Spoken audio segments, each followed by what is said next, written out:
नमस्कार, बहुत बहुत स्वागत है आपका हमारी इस खास पेशकश में। मैं हूं आपके साथ ललित।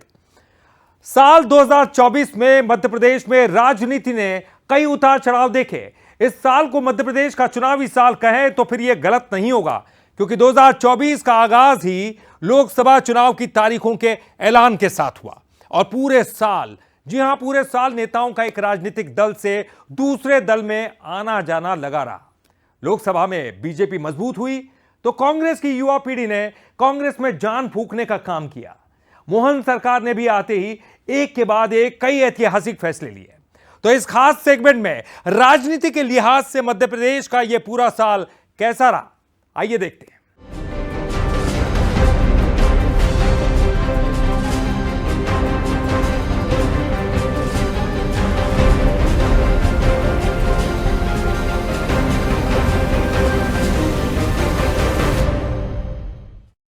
2024 के लोकसभा चुनाव में बीजेपी को उतना नहीं मिला जितने की उम्मीद बीजेपी ने पाली थी, लेकिन एमपी में बीजेपी ने वो करके दिखाया जिसकी बिल्कुल भी उम्मीद नहीं थी। जी हां, छिंदवाड़ा को जीत करके बीजेपी ने सभी 29 सीटों पर कब्जा कर लिया। तो वहीं कांग्रेस की परफॉर्मेंस देश भर में तो अच्छी रही, लेकिन मध्य प्रदेश में कांग्रेस का सूपड़ा साफ हो गया। बीजेपी के नाम रहा लोकसभा चुनाव। 2024 लोकसभा चुनाव परिणामों में मध्य प्रदेश ऐसा बड़ा राज्य रहा जहां बीजेपी ने क्लीन स्वीप किया, वहीं कांग्रेस की करारी हार हुई। प्रदेश की सभी 29 लोकसभा सीटों पर बीजेपी का परचम लहराया और कांग्रेस के हाथ एक भी सीट नहीं लग पाई। इस साल बीजेपी ने कांग्रेस का आखिरी गढ़ छिंदवाड़ा भी फतेह कर लिया और 29 की 29 सीटें अपने नाम कर लीं, और वो भी तब जब छिंदवाड़ा सीट में आने वाली 7 विधानसभा पर कांग्रेस ने कब्जा कर लिया था। लेकिन 6 महीने से भी कम समय में बीजेपी ने अपना पूरा फोकस छिंदवाड़ा पर लगा दिया और इस सीट के समीकरणों को बदलकर असंभव को संभव कर दिखाया। बीजेपी के पाले में आने के लिए कांग्रेस के नेताओं की कतार लग गई और एक समय तो यह भी लगने लगा था कि कांग्रेस के सभी नेता बीजेपी में शामिल हो जाएंगे। यहां तक कि जीतू पटवारी और कमलनाथ के बीजेपी में आने की सुगबुगाहट ने सरगर्मियां बढ़ा दी, लेकिन ऐसा हो न सका। बहरहाल नेताओं ने कांग्रेस की टेंशन को जरूर बढ़ा दिया था। कुनबा बढ़ाने के लिए बीजेपी की न्यू ज्वाइनिंग टोली। लोकसभा चुनाव से पहले बीजेपी ने खास ज्वाइनिंग टोली बनाई और उसका प्रभारी डॉक्टर नरोत्तम मिश्रा और सह प्रभारी संजय पाठक को बनाकर कांग्रेस को कमजोर करना शुरू कर दिया। जब चुनाव में सीनियर लीडरशिप की जरूरत थी, तब मालवा निमाड़ से लेकर बुंदेलखंड तक कांग्रेस की पहली, दूसरी और तीसरी पंक्ति के नेता बीजेपी में मिल गए। इसके लिए नरोत्तम मिश्रा को खास जिम्मेदारी दी गई। बीजेपी में शामिल होने वाले बड़े नेताओं में वरिष्ठ कांग्रेसी सुरेश पचौरी, पाटन के पूर्व विधायक नीलेश अवस्थी, खरगापुर के पूर्व विधायक अजय यादव, भिंड के पूर्व सांसद और बसपा के स्टार प्रचारक डॉक्टर रामलखन सिंह कुशवाहा जैसे नेता बीजेपी में शामिल हो गए। इंदौर से अक्षय कांति बम, जिन्होंने पर्चा तो कांग्रेस प्रत्याशी के बतौर भरा, लेकिन ऐन वक्त पर पर्चा वापस ले लिया, और वरिष्ठ बीजेपी नेता कैलाश विजयवर्गीय की उपस्थिति में बीजेपी में शामिल हो गए। सुरेश पचौरी के खास रहे संजय शुक्ला भी बीजेपी में शामिल हो गए। बीजेपी जानती थी कि छिंदवाड़ा अगर जीतना है तो उसे कुछ खास तो करना होगा, तभी कमलनाथ के घर में सेंध लगा पाएंगे। प्लानिंग लंबी थी, गहरी थी, जिम्मेदारी प्रहलाद पटेल पर थी और उन्होंने करके दिखाया। कैसे जीता छिंदवाड़ा का रण। मध्य प्रदेश में बीजेपी लोकसभा चुनाव को लेकर जोर शोर से तैयारी कर रही थी और बीजेपी का ज्यादा फोकस छिंदवाड़ा लोकसभा सीट पर ही था, क्योंकि 2019 के चुनाव में छिंदवाड़ा सीट ही थी जहां से बीजेपी हारी थी। इसीलिए बीजेपी ने छिंदवाड़ा पर जीत दर्ज करने के लिए लंबी प्लानिंग कर रखी थी। छिंदवाड़ा सीट को महाकौशल क्लस्टर में रखा गया और महाकौशल का प्रभारी मंत्री प्रहलाद सिंह पटेल को बनाकर उनको खास जिम्मेदारी दी गई। साथ ही साथ कैलाश विजयवर्गीय को भी ये जिम्मेदारी दी गई। कांग्रेस के बाड़े में जाकर कांग्रेस के असंतुष्टों को बनाकर अपने पाले में करने के लिए कोई कोर कसर नहीं छोड़ी गई। कांग्रेस सब कुछ देखती ही रह गई और उसके सामने से छिंदवाड़ा सरकता चला गया। कांग्रेस की उम्मीद कमलनाथ पर टिकी थी तो बीजेपी की छिंदवाड़ा पर। इसीलिए कांग्रेस कमलनाथ को साधने में लगी रही और बीजेपी कमलनाथ के करीबियों को साधने में लगी रही। तो शाह मात का यह खेल लगातार चलता रहा और कमलनाथ अकेले रह गए, साथ ही साथ छोड़ते चले गए। कमलनाथ रह गए अकेले। चुनाव से पहले कमलनाथ की मुश्किलें बढ़ती नजर आईं। कमलनाथ के करीबी उनका साथ छोड़ते नजर आए। पूर्व मंत्री और विधायक रहे दीपक सक्सेना की छिंदवाड़ा में कमलनाथ के सबसे खास वफादारों में गिनती होती थी। कमलनाथ का भी उन पर अटूट भरोसा था। सबसे पहले दीपक सक्सेना के बेटे अजय सक्सेना बीजेपी में चले गए। वहीं कुछ समय बाद ही खुद दीपक सक्सेना ने भी उनका साथ छोड़ दिया और बीजेपी की सदस्यता ले ली। ऐसे में उनके लिए अपना गढ़ बचाना मुश्किल हो गया। तो वहीं चुनाव से पहले कमलनाथ और उनके बेटे के बीजेपी में जाने की अफवाहों ने भी उनके वोटर्स को कंफ्यूज कर दिया और कांग्रेस के परंपरागत वोटर्स में उनकी इमेज पर असर पड़ा। लिहाजा ये सीट भी बीजेपी के खाते में चली गई और नकुल नाथ हार गए। छिंदवाड़ा का इतिहास देखें तो यकीन करना मुश्किल है कि कांग्रेस के गढ़ को बीजेपी ने अपनी रणनीति से भेद दिया। 66 साल कांग्रेस के कब्जे में रहे छिंदवाड़ा को भेदने में बीजेपी ने अपनी पूरी ताकत झोंक दी। 66 साल कांग्रेस का गढ़ रहा छिंदवाड़ा।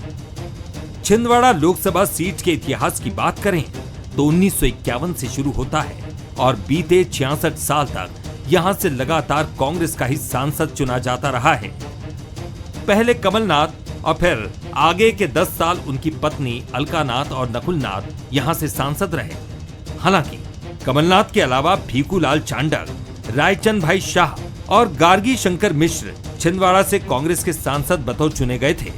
यानी कि ये वो जगह थी जहां से कांग्रेस को हराना मुश्किल ही नहीं बल्कि लगभग नामुमकिन सा था।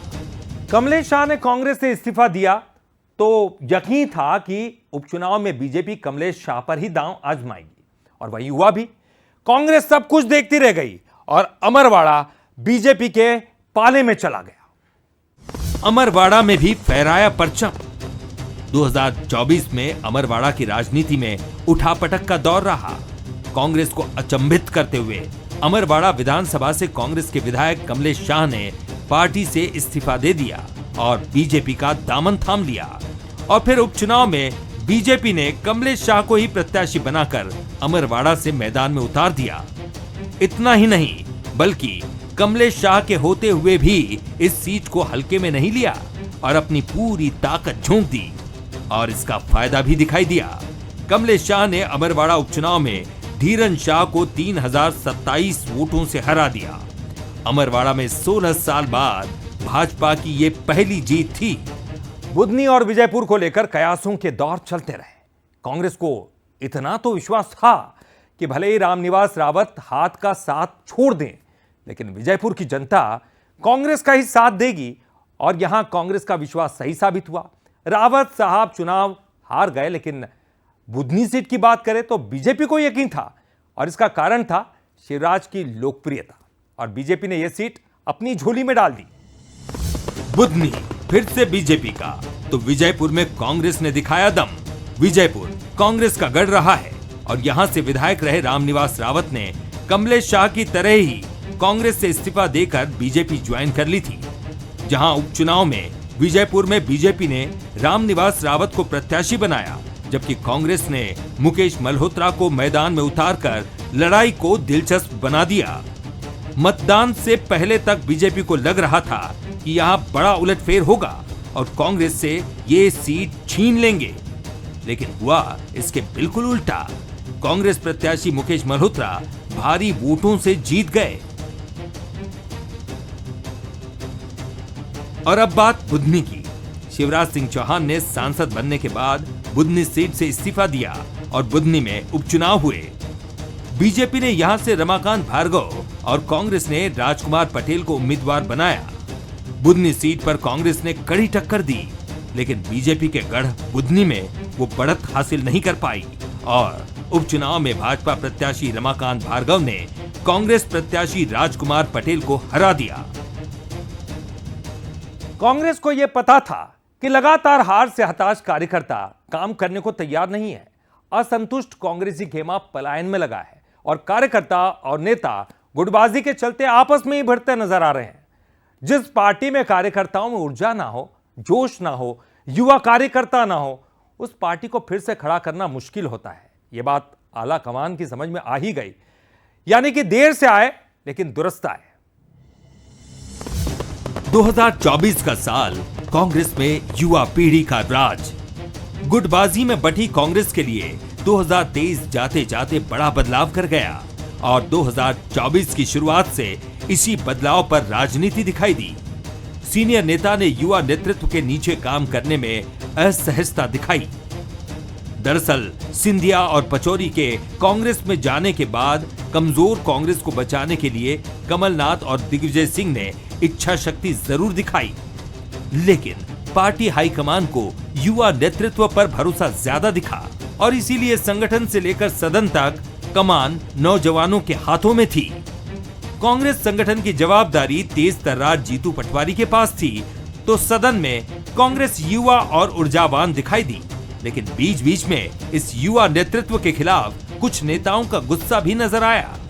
कांग्रेस के लिए साल उतना अच्छा ना रहा हो, लेकिन जाते जाते अपनी प्रेजेंस कांग्रेसी नेता जरूर दिखा गए। शायद ऐसा उत्साह और जोश कांग्रेस ने पहले दिखाया होता तो कई सीटें कांग्रेस के पास होती। 2024 जाते जाते कांग्रेस ने दिखाया दम। 2024 के आखिर आते आते कांग्रेस ने एक रणनीति के साथ सरकार पर अटैक करने शुरू कर दिए। बीजेपी सरकार के खिलाफ जवाब दो हिसाब दो अभियान के तहत कांग्रेस ने पूरी ताकत सदन से लेकर तो सड़क तक झोंक दी। न केवल विधानसभा का घेराव किया, बल्कि सड़क पर उतरकर प्रदर्शन किया गया। पूरे प्रदेश से इस प्रदर्शन में हजारों की तादाद में भीड़ जुटी। गुटों में बटी कांग्रेस प्रदर्शन के दौरान एक नजर आई। और इस खास पेशकश में फिलहाल इतना ही, लेकिन बंसल न्यूज पर खबरों का सिलसिला लगातार जारी है।